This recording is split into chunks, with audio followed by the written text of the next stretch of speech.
오랫동안 임금을 받지 못한 채 노동력을 착취당한 지적장애인이 끝내 임금을 받지 못하고 세상을 떠났습니다. 한 장애인의 안타까운 사연을 전합니다. 인구수에 비례해 충청권의 국회의원 선거구를 늘려야 한다는 목소리가 높아지고 있습니다. 현실적으로 호남의 의석수를 줄여야 하는데 이러지도 저러지도 못하고 민주당의 고민이 커져가고 있습니다. 건조한 날씨와 행락객 부주의로 인해 산불이 많아지고 있습니다. 산림청 등 유관기관들이 산불 진화를 위한 시범훈련에 나섰습니다. 수산물 소비 감소가 계속되면서 어민 피해가 커지고 있습니다. 수산물 이력제를 확대 시행해야 한다는 목소리가 높지만 걸림돌이 적지 않습니다. 여러분 안녕하십니까? 광주 MBC 뉴스데스크입니다. 인구 변화에 맞춰 국회의원 수를 조정하자는 충청권 목소리가 커지고 있습니다. 오늘은 호남 의석수를 줄여서 충청권 의석수를 늘리자고 아예 대놓고 주장했습니다. 헌법 소원을 검토해야 한다는 말도 나왔습니다. 먼저 윤근수 기자가 보도합니다. 국회의원 선거구를 늘리자는 데엔 충청권이 똘똘 뭉쳐 있습니다. 국회의원들도 여야가 한 목소리입니다. 특히 새누리당이 적극적입니다. 지난달에 정우택 의원이 최고위원 회의에서 문제를 제기하더니 이번엔 충청권의 새누리당 국회의원들이 공동으로 기자회견을 열었습니다. 논리는 간단하고 분명합니다. 인구가 5만이나 많은 대전이 어떻게 광주보다 국회의원 수가 2명이 적습니까? 인구가 많은 충청권이 어떻게 호남보다 의석수가 5석이나 적습니까? 설명이 가능합니까?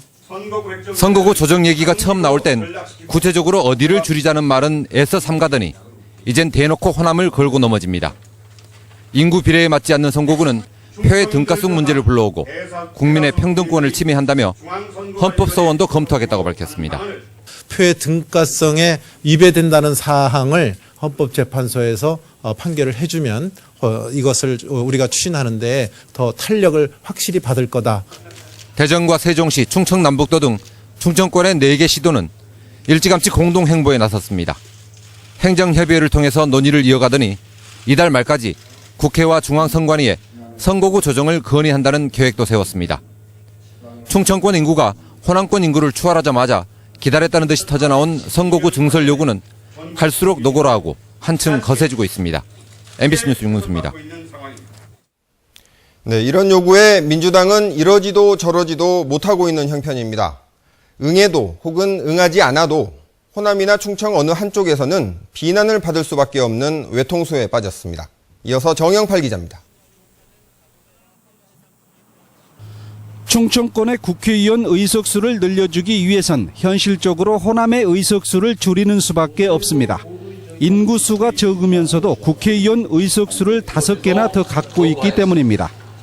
호남이 정치적 기반인 민주당은 곤혹스러운 입장에 내몰리고 있습니다. 충청권의 요구를 들어주자니 호남의 반발을 사게 될 게 뻔하고 외면하자니 충청권의 민심을 새누리당에 빼앗길 것이기 때문입니다. 호남의 정치력이 악화되고 정치력 차별이 심화되는 방향으로 가는 선거구 획정은 결코 수용할 수 없다는 것이 우리 민주당의 입장이 되어야 합니다. 당장 급한 것은 6개월 앞으로 다가온 내년 지방선거. 충청권의 새누리당은 물론 민주당 소속 정치인들이 한 목소리를 내는 것은 충청권 민심을 잡기 위한 전략인 셈입니다. 지난 대선 때 충청권에서 새누리당의 열세를 보인 민주당은 고민이 크지 않을 수 없습니다. 멀리는 2016년 총선에 이어 2017년 대선에서 승리하기 위해서는 충청권의 지지가 절실한 민주당입니다. 특히 안철수 의원 세력의 등장으로 텃밭 호남에서 위기를 맞고 있는 민주당으로선 충청권의 요구를 선뜻 들어주기 어렵습니다. 호남의 민심과 충청권의 요구를 동시에 지켜낼 묘수를 찾아야만 하는 민주당. 거세지고 있는 충청권의 국회의원 의석수 증설 요구는 안철수 의원의 정치 세력화에 이어 민주당의 또 다른 부담이 되고 있습니다. MBC 뉴스 정영팔입니다. 지적장애인이 10년 동안이나 착취를 당하고도 임금을 못 받았다는 석 달 전 광주 MBC의 보도가 경찰 수사 결과 사실인 것으로 드러났습니다. 업주 등 관련자들이 입건됐지만 정작 피해를 본 장애인은 얼마 전 급성 간암으로 세상을 떠나 안타까움을 주고 있습니다. 김인정 기자가 취재했습니다. 장성의 한 레저업체에 고용돼 10년간 일했지만 월급을 제대로 받지 못한 장애인 김광호 씨. 거의 뭐 한 11시, 12시 그 정도. 당시 업체 대표는 김 씨에게 월급을 제대로 줬고 고용 장려금을 부정수급한 사실도 절대 없다고 주장했습니다. 그러나 장애인 고용공단의 의뢰로 이 사건을 수사한 경찰은 레저업체 대표 58살 정 씨 부부와 회계 담당 직원까지 모두 3명을 기소 의견으로 검찰에 송치하기로 했습니다.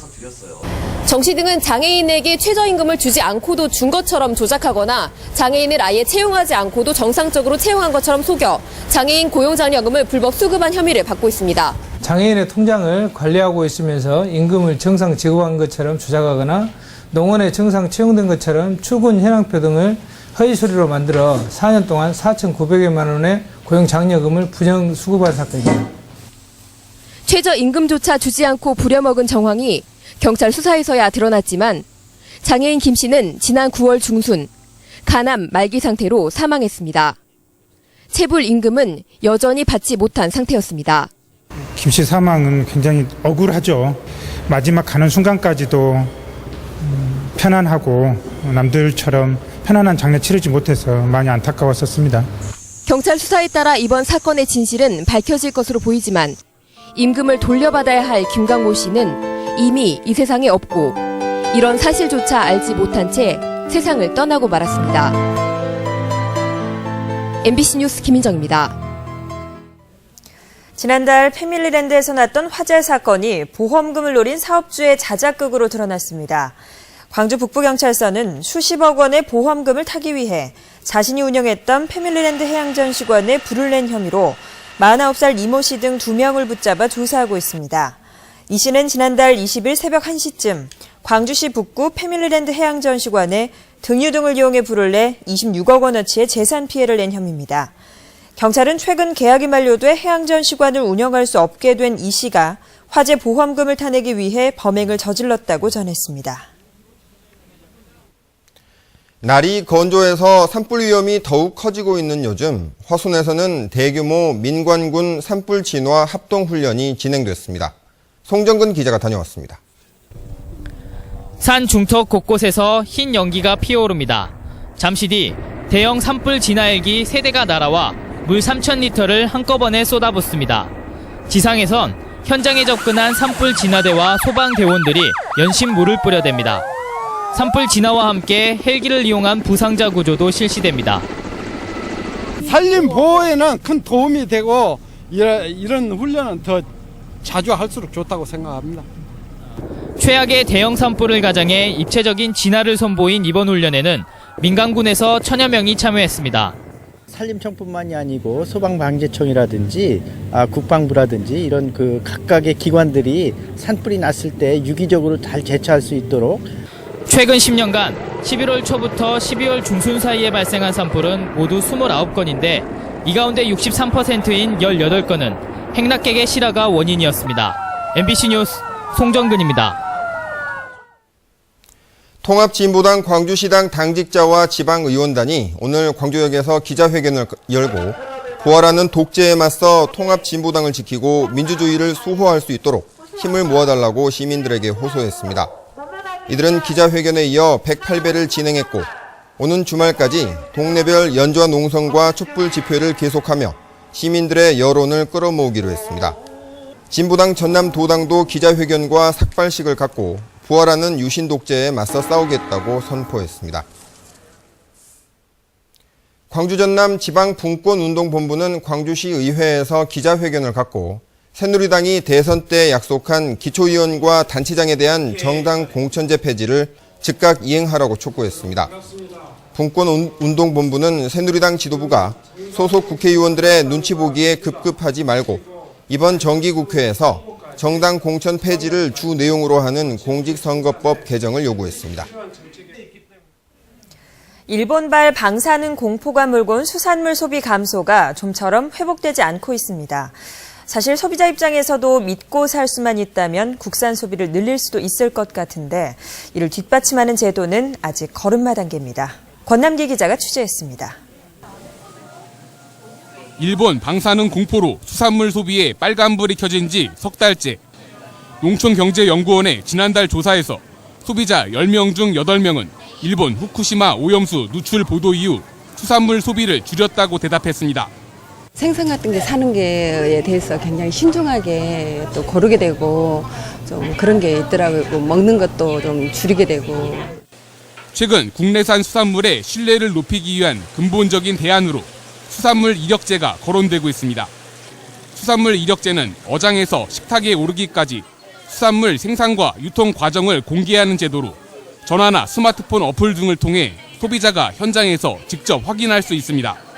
생산자는 경북 울릉군 수산업협동조합이며 단순 가공 유통자는 하지만 현재 수산물 이력제 가입률은 겨우 7.6%. 일부 품목에서 수산업체들의 자발적인 참여로 운영되고 있지만 부족한 예산과 복잡한 등록 절차 등이 걸림돌로 지적됩니다. 해양수산부는 소규모 어업인들이 많고 유통 과정이 복잡해 이력 관리와 의무 전환이 힘들지만 단계적으로 확대하겠다는 입장입니다. 등록이나 이력 정보 관리를 대행태로 해나갈 계획이고요. 가공업체나 대형마트 등을 중심으로 이력제 제품이 많이 취급될 수 있도록 소비자들의 알 권리 보호와 국내산 수산물에 대한 신뢰를 위해 수산물 이력제가 확대돼야 한다는 목소리가 점차 커지고 있습니다. MBC 뉴스 권남기입니다. 진선기 광주시 의원은 행정사무감사 자료를 내고 광주의 상수도 보급률이 100%에 가깝지만 광주 광산구와 북구 일대 자연마을 59곳은 상수도 혜택을 받지 못하고 있다고 주장했습니다. 진 의원은 해당 마을의 경우 지하수 오염과 식순환을 겪고 있다며 연차별 공급 계획을 수립해 주민들의 애로사항을 해결해줘야 한다고 촉구했습니다. 일본 센다이 상공회의소 사절단이 광주를 방문해 광주 상공회의소와 상호 경제 협력을 강화하기로 약속했습니다. 센다이 상공회의소 사절단은 지난 6월 일본에서 광주 상공회의소와 체결한 우호 협정을 기념해 화답 차원에서 광주를 방문했으며 강훈태 시장 면담과 기아차 견학 등의 일정을 가졌습니다. 전남 지역 교사 10명 가운데 4명꼴로 관 외에서 출퇴근을 하는 것으로 나타났습니다. 도교육청의 행정사무감사 자료에 따르면 근무지가 아닌 지역에서 출퇴근을 하는 교사는 5,400여 명으로 전체 교사의 37.8%를 차지하고 있습니다. 특히 출퇴근 시간이 1시간 이상 걸리는 원거리 출퇴근 교사도 770여 명에 이르고 있고 나주 지역의 경우 전체 근무 교사의 70%가 관 외에서 출퇴근을 하는 것으로 조사됐습니다.